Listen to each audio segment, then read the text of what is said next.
I've known Mike since we both worked at UC Davis, and I was, someone that was hired to support his program. I gotta make more friends. Have you looked through your goodie bag yet? I took a peek. Let's open up. See what we got here. I know the world wants to know. I have like 3. Well, these are One of them. favorite snacks of Mike and Elba. Really? So What do we got? What do we got? Let's show off here. I'll got be your some friend, man. Cheez-Its. Oh yeah. Those are everybody's favorites, right? I'm in Santa Rosa. Well, at midnight. Some Hershey's. Escape the children. I love my tasting. What's the story of the That's skateboard? Do we actually one know? of the things. I don't know what this is about, I'll ask you. but these are delicious. Organizational development, training, HR. I think that they liked the classics, right? Because they've got And I'm just Hershey's, so burnt out. butterscotch, and Cheez-Its. I just mean, feel what like could be I better? worked so hard. I was a long time barfly with Michael. He was. How you got stories? I don't remember any of them. Okay. But he was like the coolest, brightest, shiniest happy hour talker. Didn't matter the subject, didn't matter left or right or front or center or back or personal or public. It was fantastic to gather for a couple of beers with the man. So My cousin wouldn't give me a ride in his Cushman. And he picked me up on the lawn, crashed me down, knocked the window out of me, called me a little grub, okay? But he was still my cousin. You think he'd be over it by now? Hell no, I'm 68 years old, I still had a grudge, but that's my cousin, so it's okay. I came into the family when I just got here from Italy, so cousins.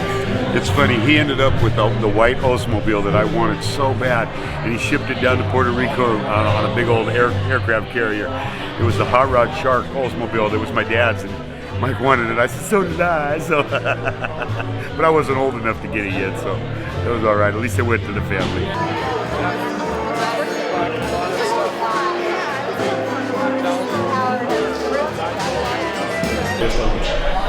Quiero decir que ahora es tiempo para bañarse o hacer algo. Thank you very much for coming, ladies and gentlemen. We want to just say we appreciate your presence here. We're going to be wrapping things up by cleaning a few things up, so go clean yourself. Thank you.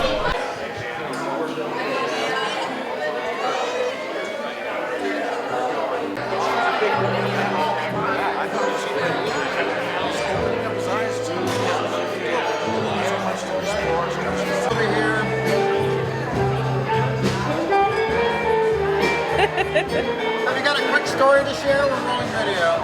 Oh, a story. And I want to hear from you. Show him your little toy. Use your big words. I went to... It's okay. He's okay. Friends were neighbors or relatives. What's the story? Niece? Sister? Sister. Yes, this is Elba's sister. I know. Everybody have a story to share? We got time. There's so many of them. You know, she was my confidant. You know, after Mom died and Ray died, she became my confidant. We talked just about every night until she got sick. Then I would call, and this is after she was really sick. And we would sing nursery rhymes, Spanish nursery rhymes, and she would try to join in, you know, having a tough time, but she quieted down after those nursery rhymes. That was really, really super. Do you remember a nursery rhyme? In Spanish. And one of them, what's it called? What's the name of it? The one we liked the best was the nursery rhyme. Yeah, well, I guess it was. It was Palomita Blanca, Palomita Azul. White dove and blue dove. This is the best celebration of life I've ever been to. really was. I'm being honest. Me too. I mean, hi, hi, hi. Get her good side. Here we go. There we go. Here are Michelle's boys, and now I have them. Thank you for joining us.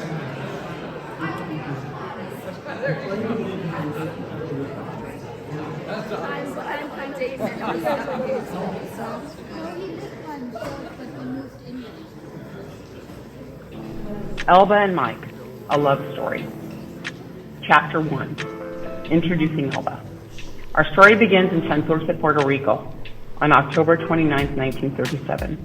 Ramon Asandin and Elba Torres welcomed their first child, a daughter they named Elba Mercedes, into this world. They then went on to have sons Ramon Jr. and daughters Elizabeth and Frances. Elba was a happy child, albeit a quiet one. She preferred reading books to anything else. Ven a jugar con nosotros. No estoy leyendo. Due to Ramon Sr. being an officer in the U.S. Army, the family relocated often. They lived in Santurce, Puerto Rico, Fort Leavenworth, Kansas, Yokohama, Japan, Augusta, Georgia, and Fort Huachuca, Arizona. Because of her extreme intelligence, Elba graduated from high school 2 years earlier than her peers. She earned her bachelor's degree in biology from the University of Puerto Rico and earned her master's in zoology from the University of Arizona. She also participated in other activities. It was at this time Elba met Joseph Oñate. She was at happy hour at the Officers Club at Fort Huachuca when in came this beautiful specimen of a man who was downing a pitcher of orange juice. She immediately made a connection with this Air Force pilot, and she went on one date with him. But Elba found Joe to be too fast for her, so she sent this flyboy on his way. They reconnected just a few months later, only to become inseparable. After a short engagement of 3 months, Elba Mercedes was married to Captain Joseph James Oñate on December 26, 1959. They honeymooned in Las Vegas, and he was soon transferred to the Air Force Base in Keflavik, Iceland. While in Iceland, they had sons Joe and Eric. A couple of years later, they moved to Tampa, Florida, where they welcomed daughter Yvonne. Their joy was soon shattered when Joe was tragically killed during a flight training exercise. Elba was devastated and took her children home to Guaynabo, Puerto Rico to live with her family. Chapter 2, Mike is invented. Back in Antioch, California, Lynn Michael Tompkins was born to Chuck and Peggy Tompkins on November 25, 1944. A couple of years later, the family was complete after the birth of little sister Pam. When Lynn was 8, the family moved to Walden Road in Walnut Creek, where the family would stay. He loved playing with his friends and building things. Some of his favorite memories involved spending time with his grandparents, teasing his sister, and spending countless hours tinkering at the family hardware store.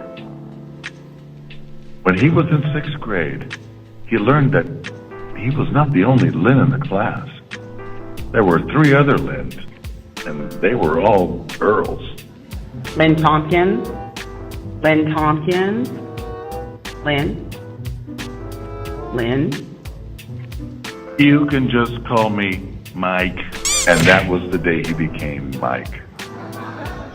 Mike grew up and went to Las Lomas High School, where he made some of the most valuable and lifelong friendships of his life with folks like Randy Tamberg, Bob Nordeman, Mike Brulo. And prior to this, there was one who was with him from the start, Keith Howard. Mike was in the Spanish Club, lettered in tennis, performed in the band at the Discords, and was elected student body president. Upon graduation, he attended Berkeley as an engineering major. That didn't go well. He found the requisite math classes to be a bit too challenging, and being too proud to change majors, he he ended up dropping out, but he did make lifelong friendships with Dave and Pat Adams. Not earning a degree was not an option for Mike. He worked while going to Diablo Valley Community College. Mike earned his BA in Public Administration from San Francisco State University. He had planned on joining the Peace Corps, but his number came up. He was drafted. He chose the Navy because he liked the uniforms. After attending Officer Candidate School in Newport, Rhode Island, he was given the dream gig in the Navy, a position on a carrier ship that cruised around South America with ports at almost every major party city on the continent. Something Mikey didn't expect would ever happen to him, though, happened. He chose the Navy and didn't realize that he suffered from extreme seasickness until he was on a ship. He threatened to go AWOL, but because of his Spanish Club experience, he was offered the opportunity as communication officer on base in the beautiful tropical island in San Juan, Puerto Rico. Lucky bastard. Chapter 3. Elba and Mike Unite. Elba was determined that she was going to fall in love again, but her main priority was finding a man who would love her children. So she got out of mourning, though she would love Joe for her entire life, and made a few changes. Elba once again went to happy hour at the Officers Club in San Juan, where Mike was there, drinking a pitcher of not orange juice, but of beer. Yes, Elba had a type. So much so, but more on that later. They soon became inseparable. Now, Mike didn't think he was going to get married, and especially not as a 25-year-old man, and not to an older woman, and not to a widow with 3 children, but he never stood a chance against Elba's trifecta of beauty, brains, and charm. Before he went on leave to California, instead of using the money that he saved to buy himself a Corvette, he used his savings to purchase an engagement ring for Elba. Elba and Mike were married on June 27, 1970 in Carmel, California. The family moved to Belmont, California. Mike earned his master's degree in public administration from California State University, Hayward, now CSU East Bay, and was working as a city manager. But he found that to be a soul-sucking experience, so he quit his job and became a school bus driver. As with all of his dreams, Elba was always supportive while Mike tried a few more career ventures. He was called up to serve in Sacramento for then-Governor Ronald Reagan. In 1972, Mike and Elba moved to Citrus Heights, where they would remain for the remainder of their lives.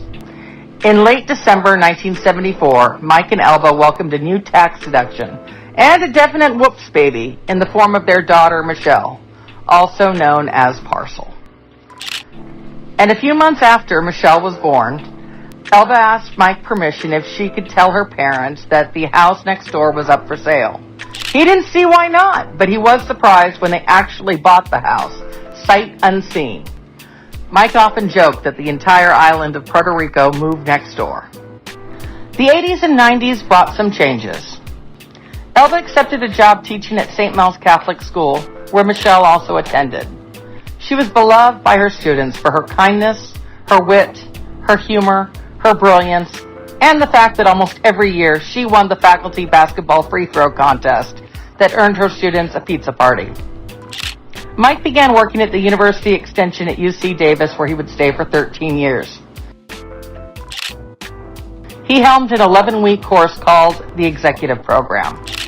At this time, he also began his work as a management consultant and created his own consulting business, Straight Ahead Management. This era would prove to be very busy for Mike and Elba socially. Prior to getting married, Mike told Elba how important his friendships were to him. And Elba conceded to that, but she never had issue with it in the first place. In addition to hanging out with the neighbors and getting a keg, which the guys would often compete to see how fast they could empty, Mike created more social events. He started the Oscar Levant Society, a club for people who didn't like clubs, where the goal was to socialize and talk smart. Mike and buddy Steve Cobley, aka Sterling, took part in RAGBRAI, Register's annual Great Bicycle Ride across Iowa. And as much as they had fun participating in the ride in 1987, where they rode 437 miles over 7 days, Dad delighted in the 9 months of planning with his friend. He experimented with hang gliding, hot air balloon travel, and as always, there were vehicles. Cars, boats, motorcycles, manpower vehicles. Dad had it all. He had a habit of bringing his newest toy, be it a bike, motorcycle, or kayak, into the house where he would admire his purchase. Mom was less than pleased with this. Mike returned to school to earn his doctorate in psychology from the University of the Pacific. This endeavor took 10 years, and upon graduating, he described himself as the oldest intern ever. Elba retired from teaching and spent much of her time reading, cooking, hanging out with her brother Ray, who moved next door, watching TV, shopping, and keeping her face wrinkle-free. You want to go out to dinner? No thanks, I'm reading. Mike thought that becoming a psychologist would amp up his consulting business, but fate had something else in store for him. Mike never imagined that becoming a psychologist would give him so much fulfillment. He loved helping people, all people, from prisoners to people having trouble at work or home, to people experiencing physical pain and everything in between. He enjoyed watching their interactions and listening to them. Now, don't get me wrong, he wasn't your normal therapist. But who's to say what normal is anyway? Mike did not adhere to not being judgmental and not taking sides. He always had an opinion, and he wasn't afraid to speak freely. Mike and Elba spent a lot of time together. They had long talks about whatever they were reading, and Dad would pontificate about his day, and they would watch a lot of movies together. Their favorite activity was watching the San Francisco Giants. They were delighted at the birth of their grandchildren, Noel and Ian Diego. Grandpa kept detailed notes of things they did that amused him. He would carry the toddlers around the house, pointing to objects and giving them important life lessons. Now this is the expensive booze. This is the cheap stuff. Then, of course, there was the teasing. No one was ever safe from Mike's wit and unfiltered commentary. Elba and Mike were overjoyed when Eric and his wife Shelley added son Eric to the mix.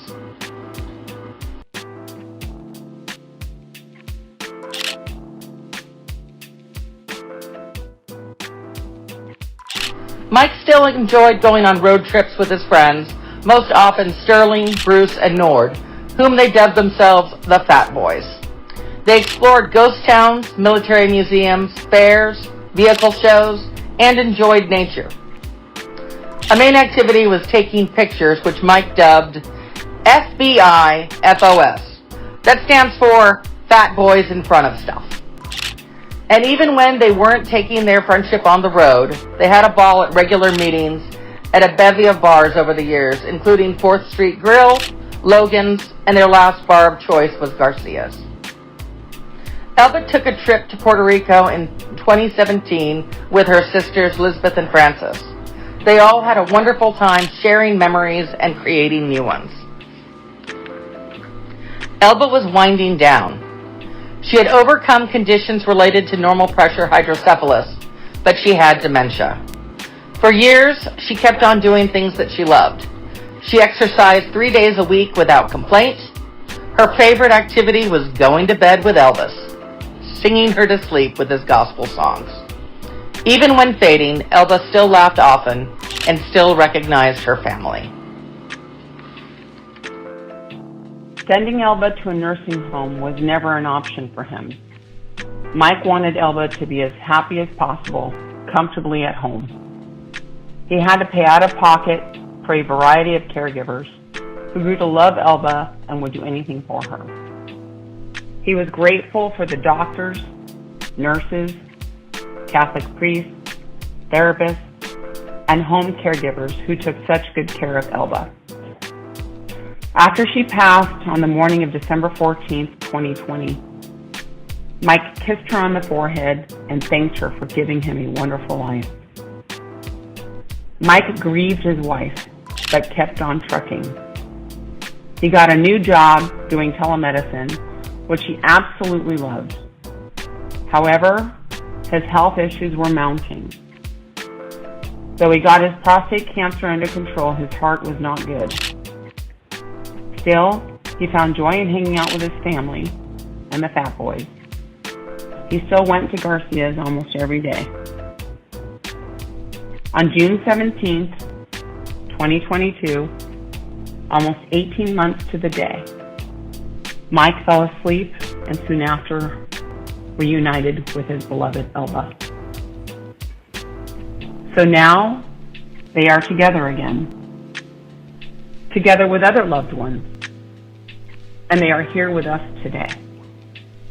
So when we say something clever, funny, or irreverent, they will hear us.